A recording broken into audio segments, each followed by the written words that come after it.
we were actually approached by Porsche Design. At first, we said, well, what does Porsche have to do with real estate? So we had a few think tank sessions and we said, well, let's make the building for guys who love their cars. I'm the only guy who can actually bring in passengers in the car. What I've noticed when I did Porsche Design Tower, people are afraid of new things. The reaction to the car elevator then, it was strange. It's amazing how the human automatically goes to the negativity. It's a freaking elevator. It goes up, it goes down. Shawn French, what up?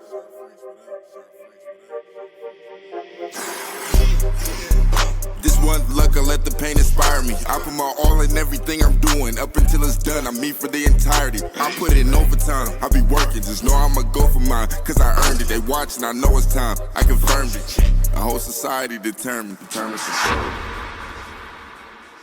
What's up, everybody? Welcome back to another episode. I am your host, Shawn French. Today, I have with me an amazing man, a businessman that's changing the face of South Florida living, the president of Dezer Development, Gil Dezer. What's up, baby?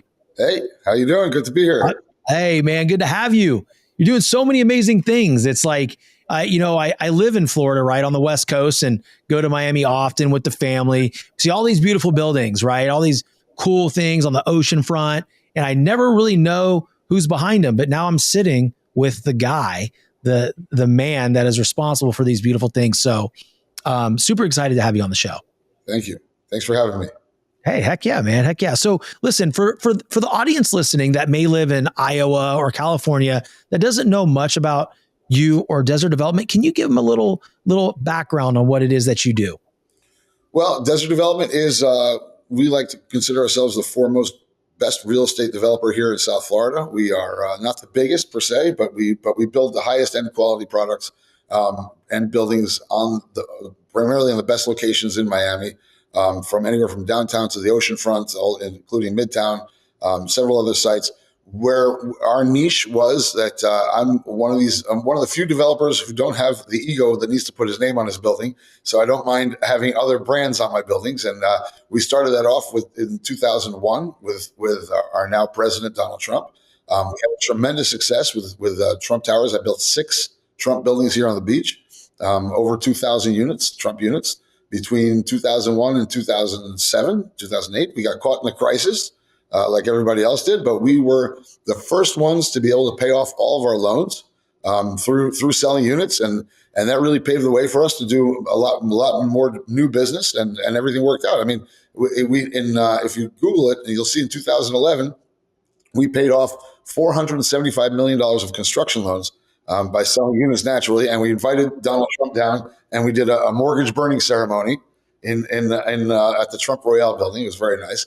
And the mortgage burning ceremony. Yes, that's pretty wild, man. At that time, I mean, if you remember 2011, it was a disaster, and everybody was dying left, right, and center, and we were the only ones who were doing well. So we wanted to make it known, and we made it known. And what that did was open the door to many, many other opportunities for us. We had banks started calling us to help work out some of their bad stuff, and so we were able to take that over and made money with those things. And so, but it also paved the way for me to get the first construction loan post-crisis on the Porsche Design Tower. That was in 2012. So we started that in 2012, finished it in 16, and then I did the Armani Casa afterwards. In between, I'm doing Baccarat Tower downtown. We did the what's it called? In Midtown, we did the Hyde in Midtown. Yeah. I also right now have a project up in Hillsborough with Rosewood. So we're doing a Rosewood Residences in Hillsborough. So we have a lot on our plate, and we have a pipeline of many more oceanfront projects to go, as well as we bought the Intracoastal Mall here in North Miami Beach, which we got zoned for 2,000 units, 8 buildings, 500,000 square feet of retail, massive project. So we've been working on that daily. That's a big logistics thing. So the answer is, if you don't know who I am, now you do. I love it. No, thank you for that. I always like the guests to go through a little bit about their background and what it is they're doing to give the audience more context coming from my guests. The one thing that there's many things that as you're going through that are hitting me, but the one that I really want to focus on is your ability to, like you said, drop ego, right? And these brand partnerships are massive. So there's not a lot of developers, like you said, that are okay with not having their name on the building. So how did you work your way through that? Because to me, that is genius and it's disruptive, but it is also necessary. Well, we started here in Sunny Isles Beach in '99 ourselves, meaning our own project, and it was taking a bit to get some traction. Sunny Isles Beach was not the desired spot back in '99, 2000. There were still lots of motels here. There was little retail to speak of. It wasn't the greatest place in the world like it is today to live. Don't forget, 25 years have passed, so everything's changed. But so when we started, we needed to kind of put our mark on the map here, and we found that the Trump organization was looking to do something. They were actually about to sign a deal with what is now Continuum on South Beach, and we stole them away from the Continuum project, saying, "Look, we can do more than just 2 towers here. We can do all these extras." And so Trump liked that, and he loved the location, and so that's where we signed up with them. And what I realized was branding brings you a level of awareness that you cannot buy. We were in the press everywhere at the time. Trump was on television every Wednesday night as The Apprentice, so we had our own advertising on Wednesday night for an hour, and it was, and the press and all the PR that we got out of it was something that we just couldn't have bought, or if we would have tried to buy it, it would have cost tens of millions of dollars. So it was easier for us to go through this licensing route and getting all the attention and credibility from that way, and really putting Sunny Isles Beach on the map when Trump came down.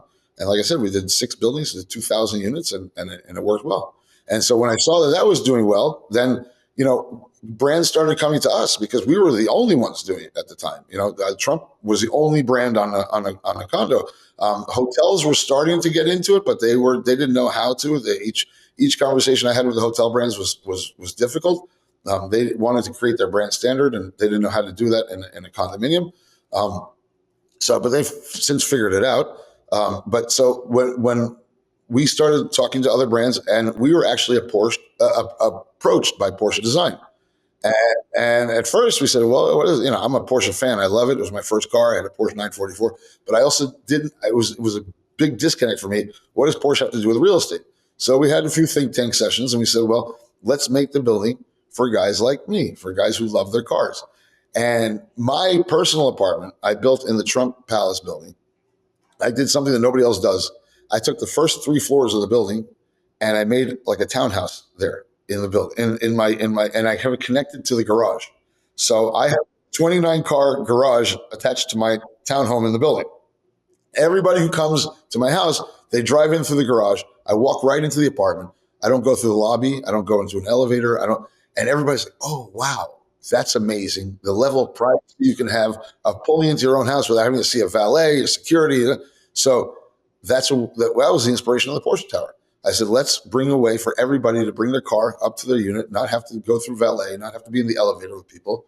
And that's really what the net result. We did it initially because I said, how cool would it be to have your cars in your living room, right? And that was the initial concept. But the buyers bought for the privacy aspect, believe it or not. A lot of buyers said, oh, we can come and go without asking for assistance, just like a single family home in the sky. So yeah, that tower, what for the audience, he's referencing the Deservator, right? So literally, it's registered with that Deservator, so it'll read your car plate, correct? And then it brings you in, and then it takes you up to your residence and parks you in the living room. And the reason why that's important is, as you mentioned, the privacy. There's some high profile people that live in this building, and like, look, if they want to go get a coffee in their robe or whatnot, they get in their car and they just go. They don't have to deal with that kind of stuff. So that's disruptive thinking. That's amazing. And more disruptive, specifically coffee, you can have it delivered to your apartment, room service from the restaurant downstairs. So, good Lord. It's exactly it. Who wants to get dressed up to just have to leave the apartment for 2 seconds or whatever the case is to run outside? Yeah. It's like a single family home. You just jump in the car, you go out. You don't have to ask anybody. You don't have to call a valet. You don't have to wait for a car. You don't have to, any of that stuff. So we changed the way people live, and we did it with the cool factor in mind. But really, what the net result was that people really enjoy the idea of being able to come and go as they please. And of course, with making these apartments being Sky Homes, we have everything that you would have in a typical single family home. So I'm the only developer who puts swimming pools on every single balcony. Nobody else has done that in Miami. I don't know why, but I'm the only one who's done. They're expensive. That's probably why. Probably. Yeah, probably why. I mean, if you think about it, it adds another almost $100 a square foot to the unit in cost. But but it's worth it. I think it's worth it. I think it makes the product that much better. So, we're not the cheapest guys on the street, but we're also not the most expensive, but we give a lot of value for what you're buying. It just seems like there's more of an experience, right? I mean, if you're going to live in premium, I mean, isn't it the largest oceanfront property in South Florida? Well, no, this one, no. I'm the largest oceanfront owner in South Florida. But this one single property is a 2.5 acre site. It's big. It's not tiny, but it's the biggest. The thing that I really enjoy about this is from an outside perspective, Gil, like you're in it, you're building this, you understand why. But for somebody like myself that's on the outside, there's so much value that is built in and really kind of points of like in awe of what you've created with that Porsche Tower, now doing it again with the Bentley Residences, right? Because there's going to be a Deservator in there. Like that experience to me is just, I look at it and I'm like, does this guy really understand what he's doing? Like, and I don't mean that in a condescending way. I mean like the like how big it actually is. I understand. My question is, how come the world hasn't seen it yet? I went ahead and spent millions of dollars patenting this system. I'm the only guy who can actually bring in passengers in the car, because I did take an automated technology, something that's been automated parking technology, which has been in existence for many, many years, but I adapted it to have a human inside the vehicle. And so there's a lot of creature comforts and safeties and things like that have to be done. And, and from all those people out there on the business side of things, if you want to understand the business model of it, because the elevator does cost almost $100 million to put in. But at the same time, now every parking space, you can sell it. And so that's what we're doing. We're selling the parking spaces as part of the units. And so that's how we're recovering our costs. And so it's not just a cool factor, but there's also a business model behind it. And that's why I went ahead and patented this concept, because once people understand that you can actually sell your parking instead of giving it away, which every developer gives it away, right? They have to get 2 spaces per unit or whatever the case is. So the only difference is that the buyer here actually appreciates that, and they want their car upstairs. Some other people say, I have one car. I come here 3 months a year. I don't even have a car. I rent a car. Then this is not for you. It's not for everybody. Yeah. Yeah. Agreed. And let me ask you a question, because you said, why hasn't the world seen it then? What do you think it is? Like, why do you think more buildings aren't adopting this? Where do you think the hangup is? People, what I've noticed when I did Porsche, when I did the Porsche Design Tower, people are afraid of new things. And the reaction to the car elevator then was like, it was strange. Oh, this is never going to work. Oh, it's going to be broken. Oh, it's going to this. Oh, it's going to that. Oh, how do I get my car down? Oh, and I'm like, guys, everybody's was worried about it's amazing how the human automatically goes to the negativity, right? Yeah.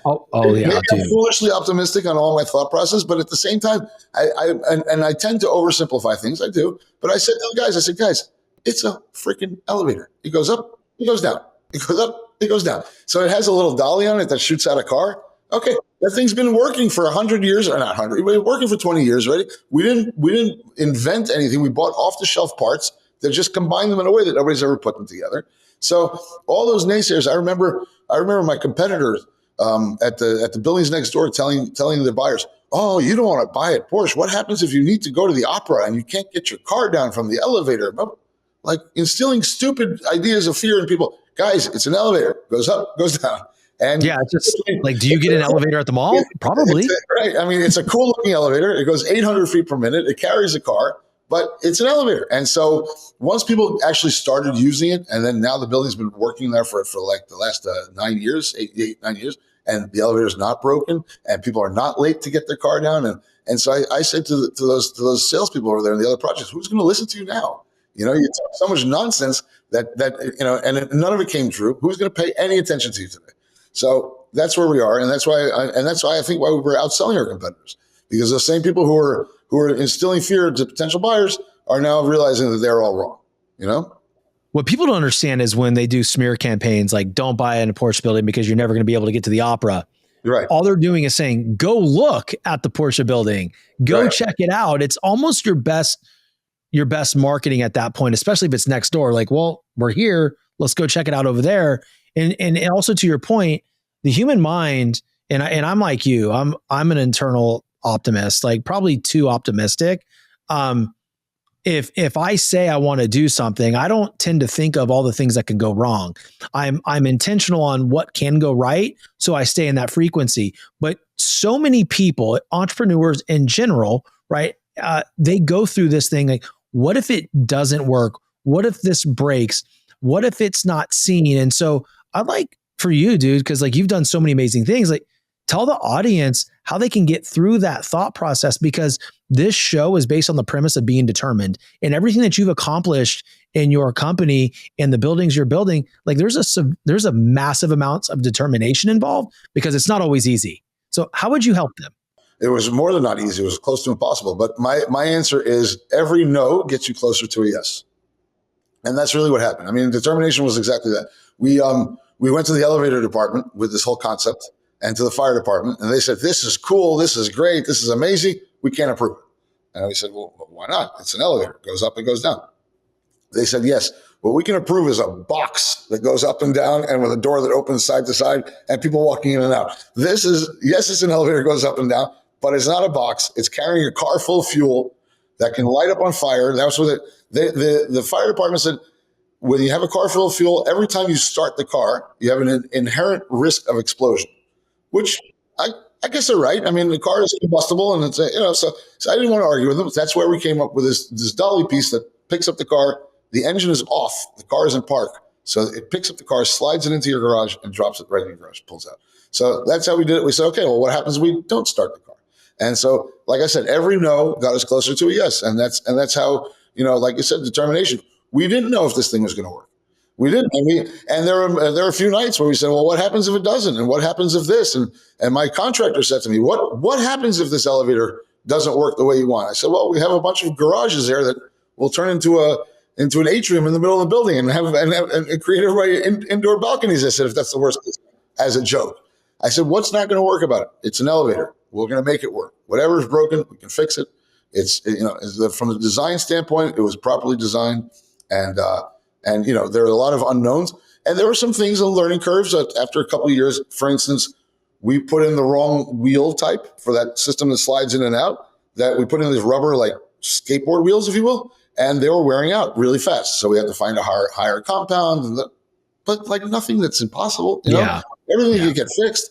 So that's my philosophy. As there's and unfortunately, you have to throw some money at it, at every single thing. But and to go into this thinking that it's 100% is also foolish. You gotta protect your downside. But I also picked some of the best people in the world to do this. Some of the best contractors to build these things. I looked at what they've done. With the guy who built the lift at the Dezer at Porsche, he's done some serious specialty lifts all over the place, for anywhere from lifting up Mack trucks to you name it. Yeah, so he was the right guy. And we wanted to use them again, but then fortunately enough, I was approached by Otis Elevators to come in and potentially even buy the patent of this thing and do it for the Bentley Tower. So we've signed up now with Otis, which was a big coup for us because they're the biggest elevator company in the world. And not just that, but based on this patent that I have, they have the ability to go and sell my patent to other developers around the world and build it around the world. Come on, man. That was the other thing. I mean, you can have a patent, but if you can't execute on it, it's kind of worthless. So now I'm gonna teaming up with Otis. We're gonna be able to build these things everywhere. I love the expansion, right? And I love the fact that you're talking about, really the team that's built around you, the best in the world, the best in class. And then the most important thing that I want the audience really to dial in on is, there was a lot of adversity at the beginning stages of the Dezer, constantly getting denied. But what they did is they found the solution on starting it, right? So there's always a solution, right, Gil? It's like, okay, if this is the issue, how do I calm the mind down? How do I take the emotion out of it? Okay, if they're worried about it starting there and combusting and starting a fire, well, how can I remove that from the equation so that's not the argument anymore, right? And I just think that more entrepreneurs really need to rewind back and listen to that portion of this episode again, because it's not about convincing people that you're right. It's about finding the solution to take that one part of the equation completely out. You'll never be able to convince people. Because they're, go talk to a Democrat and try to tell them that Donald Trump is great, right? Never going to happen. But you'll never be able to convince people. But at the same time, if you work to their format and to the way they want you to do it, then you just got to fit in their box. At the end of the day, these guys are just doing their job. So when they say to you, "Hey, I can't approve this because it's out of my wheelhouse," I said, well, okay, how does something like this get approved? I actually went to UL, the UL Underwriters Laboratory, that little circle you see on there. Okay. Went to them and say, hey, I understand you guys do one-off elevator approvals. And so we were able to sign up with them, and they were the ones who did the approval system on behalf of the city. And it cost a couple $100,000 extra, but it's UL. It's like the real deal, now. Of course. Yeah. So now insurance-wise and everything else, I got a proper system in the building. And everything, you just have to ask the questions, and every no gets you closer to a yes. Yeah. I used that philosophy my whole life. And that's important, right? Because we can say every no brings you closer to a yes, but until it's articulated just how you articulate it, people listening, they can't really connect it. But it's like you literally went through multiple stages to get this thing approved. You found the people that you could team up with. You found the right solution, because if they would have said yes, maybe something would have happened, right? They said no, and you put a bigger team around you. Yeah, it costs not literally a few more dollars, but you know what I mean, a couple $100,000 more. But now it's right?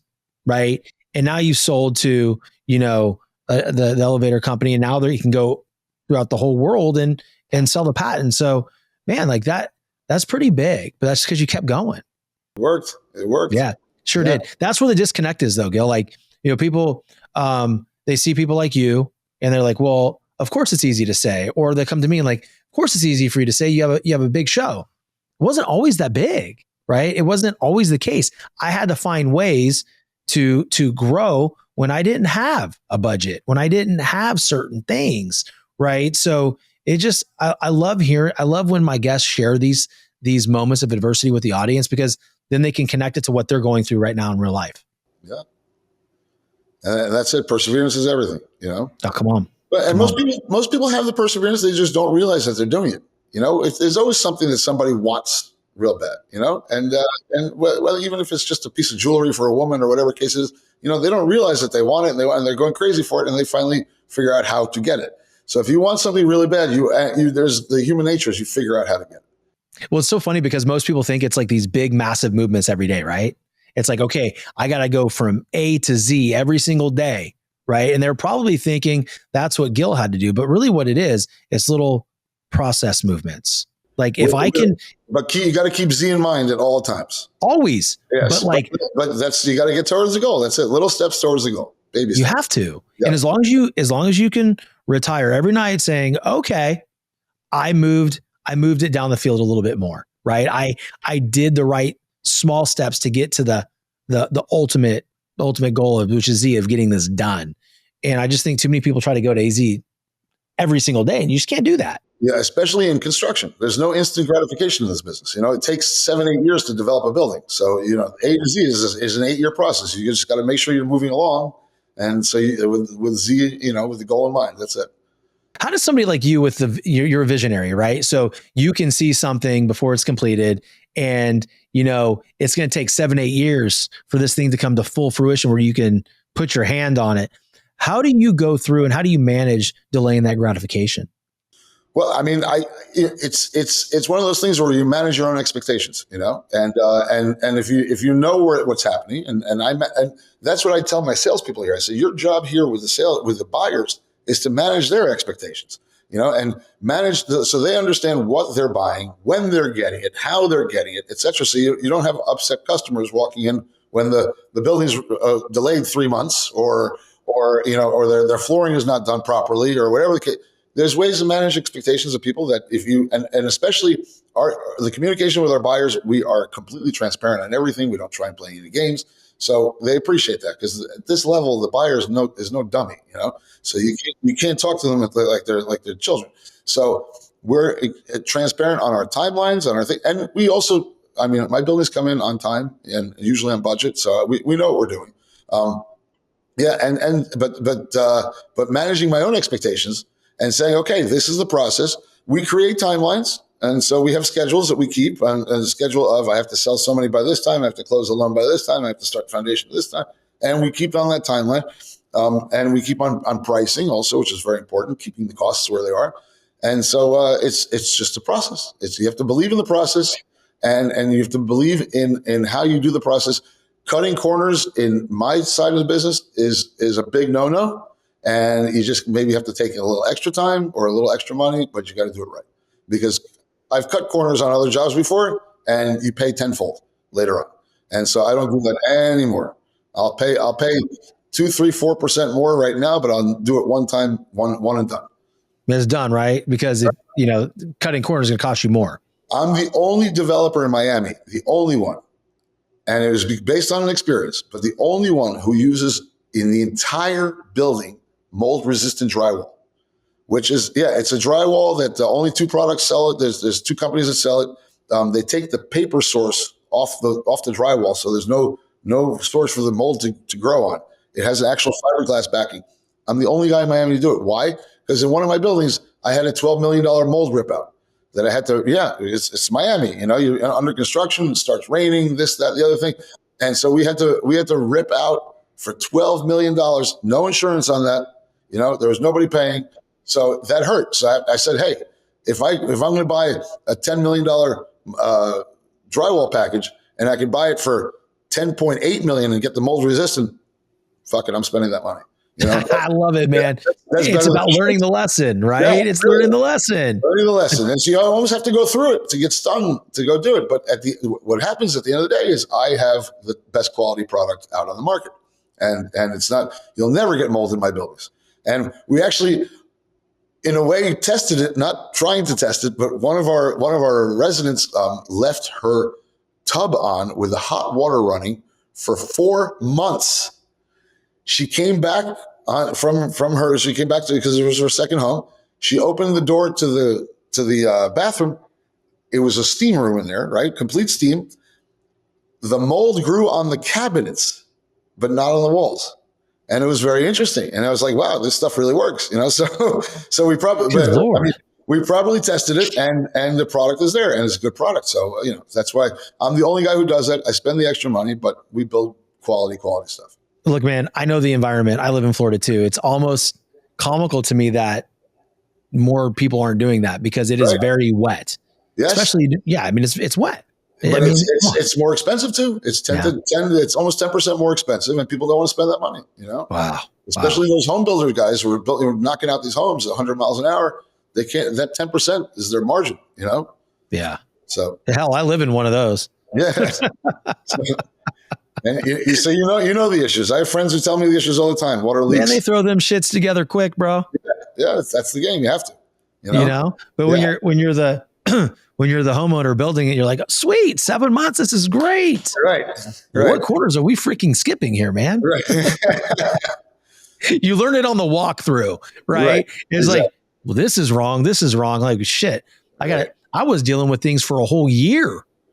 And if they managed your expectations before you walked in, that might not have been the case. You might have accepted some wrong, or accepted some of this, or some other way. Oh man, it was a journey, my man. It was a journey. Sure. Hey man, that's the unfortunate part about home buying today is that the builder leaves off, the unit owner gets the stuff, has to finish it out themselves. They're not contractors. They don't have the headache. They don't have the bandwidth to do this. They're going to work every single day. And so we noticed that a lot of buyers would come and they'd be so happy at closing.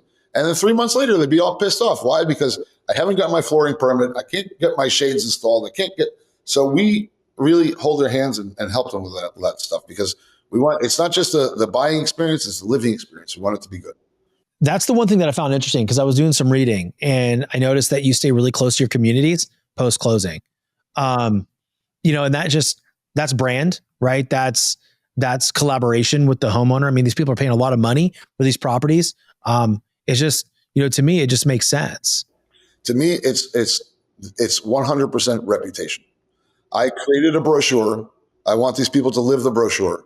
When you turn these buildings over, you give them to a bunch of lawyers and doctors that they don't know how to run a building. They're all nice people, of course, but they don't know how to run a building, and they need that little helping hand, just to carry them through. And believe it or not, they appreciate me. They appreciate me on the board. I have, because I'm sit on several boards, I understand what costs are across the different buildings. I know which vendors to call. Hey, this guy's expensive here. Call that guy there. And then we go to vendors with purchasing power. I said, hey, I sit on 8 boards. You want to do a building? You want to do 8 buildings, or you want to get one contract? So they really appreciate that we can push these guys on the price, get the best prices, the best service, and that's where my value comes in. I hate the board meetings, but I know it's like I got to do it. This is my baby, my building. I got to keep my reputation up, and so that's why the living experience in my buildings is second to none. And at the Porsche Tower, it's a hotel. You're living in a hotel. You have full hotel services, from restaurants to spa to everything you can ever imagine. You just don't have transient guests. And people love living there. They love it. They don't Super even cool, man. Yeah, it's great. Yeah. You said something. You said, I'm selling a brochure. Yes. And I think that's something, man, that, a lot of businesses don't take into account. When a consumer looks at something, okay, they're looking at the only marketing piece that they have, right? They're looking at, what's this going to look like? What's it going to feel like? And most people fail to deliver that rendering. Exactly. And as long as you build the building right, the next question or rub is the level of service. And that's where, you show, hey, we have a spa, so all these buildings, they have a spa and it's great. And you go to the spa, but there's nobody attending the spa. There's no towels at the spa. You can go down to the gym and then you have to run back up to your apartment and sweating and whatever. That's not level of service. My spas have attendant 24/7. We have classes, we do fitness, we do yoga, we do aerobics, we do all that fun stuff. I tell them, I love programming in the building, but I don't want it to be like old people programming, right? So we do a lot of fun stuff in our buildings also, from Valentine's Day to this day, all the Cinco de Mayo. Every one of our events, I told management, every event has to start off with a drink, so everybody gets in the mood. I love it. It's just a great place to live. People love it there. We had an illusionist coming next week. And so, he's going to. No way. That's about. They invited me. They told me to come. So, that's bad, dude. Yeah, it's a fun place to live. With all at the Porsche Tower, all the apartments are priced the majority are priced between $5 and $8 million. So it's the kind of place where you want to know your neighbor. You want to get to know your neighbor. But if you don't want to, you also don't have to. You can go to your own swimming pool on your balcony or ride up and down the elevator without seeing anybody. So, but everybody being in the same kind of socioeconomic level, it's a great kind of clubhouse over there, and that's what they love. So awesome. That's so awesome, man. I need to come over and see it. You should. I'll take you for a ride. Yeah, man. We'll definitely connect, and we'll have to do that for sure. As we land the plane, I want you to talk a little bit about the Bentley Residences. I know we've mentioned it, but I really want to give this opportunity for you to talk about it, if you're open to it. Just and give the audience a little bit of information of what's to come. So I don't like saying this, but it's the truth. The Bentley is the Porsche Design Tower 2.0. And everybody tells me, don't call it 2.0. It's its own thing, but it's really 2.0. It's the few mistakes we made at Porsche, we bettered over here. The biggest mistake we made, which wasn't really a mistake, but we found that our buyers require more than 2 parking spaces. We're selling 3 and 4 bedroom apartments. And some of the buyers have, older kids, and there's 4 drivers in that house. And interesting. And the 2 parking spaces was not enough, believe it or not. So at Porsche Design, we did every unit has the 2 parking spaces. At Bentley, we did 3 and 4 car spaces with the units. And that's been a tremendous success. We actually had a lot of Porsche buyers moving over because of that, because they just needed the extra space. So that was one correction we made. Second correction, we were gung-ho about the swimming pools on the balconies at Porsche, and we put them in was not the ideal location of the balcony. It's still great. It still works, but it does block a bit of your ocean view from the living room. So we didn't want that to happen this time. So this time we moved the pool over to the side and we sunk it. So now you have a sunken pool. Yeah, and we figured out a way to sink it without ruining the ceiling height of the guy next door. And engineering, again, pushing the architects. We got to do this, we got to do that, and we figured it out. And so now we have a sunken pool on Bentley on the side, and those are some of the major changes. We also did a balcony it's a 3-sided balcony. You have to see it to understand it. Bottom line is it traps the wind. So we have 1,500 square foot balconies that are windless. And I show people by going outside and I light a lighter to show them how there's no wind on the balcony, even on the windiest days. And so that made the outdoor balcony space extremely usable.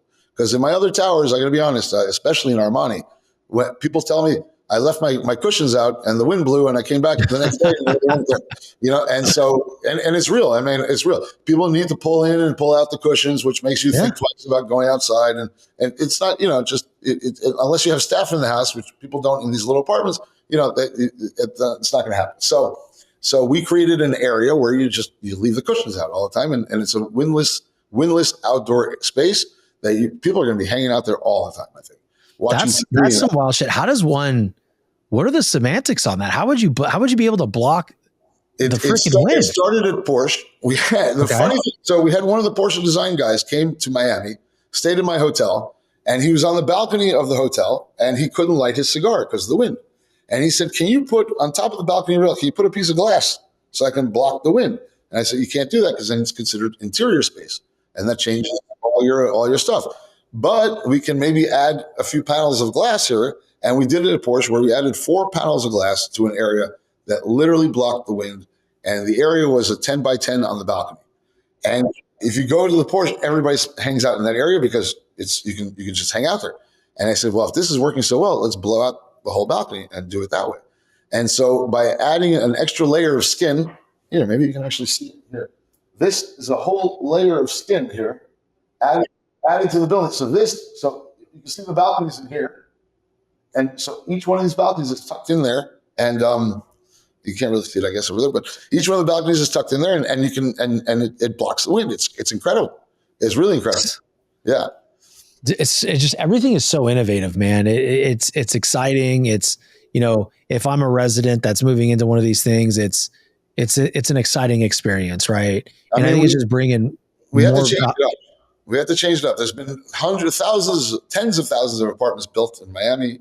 Everything's the same. Everything's the same cookie cutter. I said, how are you ever going to sell in a world where everybody's selling the same crap?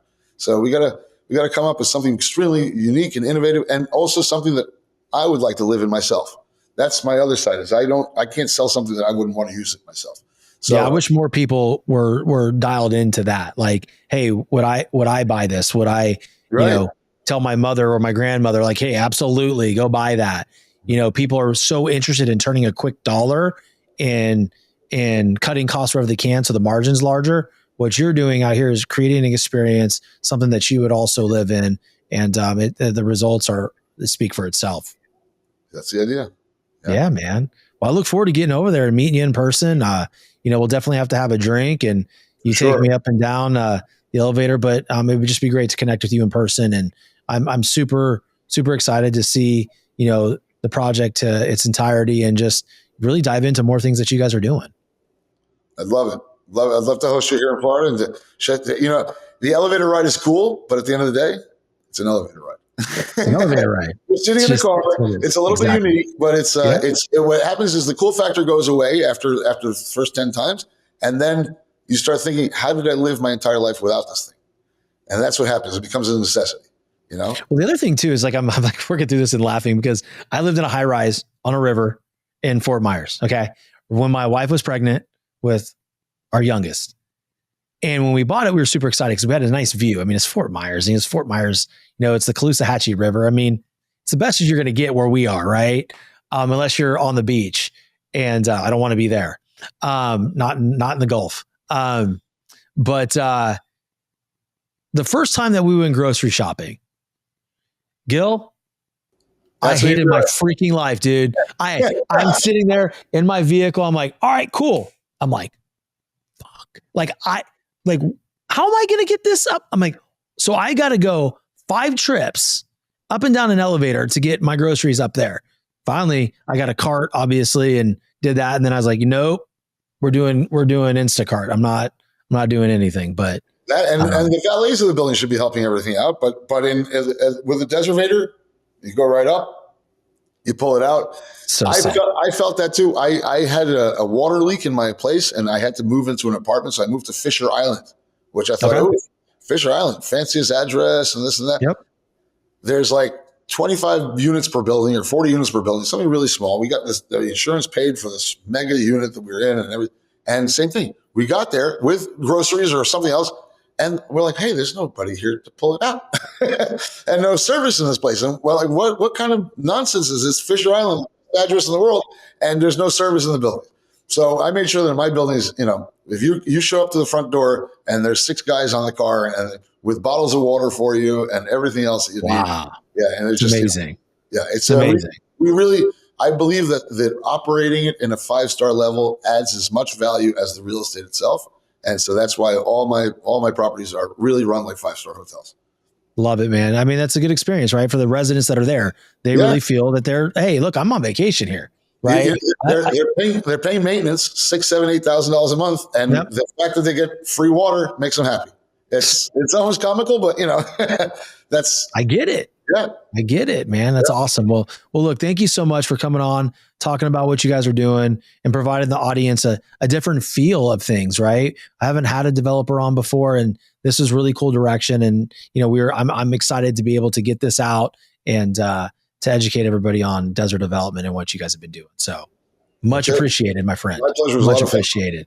Thank you. Well, listen, everybody, if you got something out of the episode, which I think you did, share this episode with a development expert. Share it with someone who loves cars. Share it with somebody who loves luxury living and loves luxury living in South Florida. And if you're looking to relocate, now you know where to go. All right. So contact Desert Development. Their website will be in the show notes. And until next time, guys, stay determined. Shawn French, what up?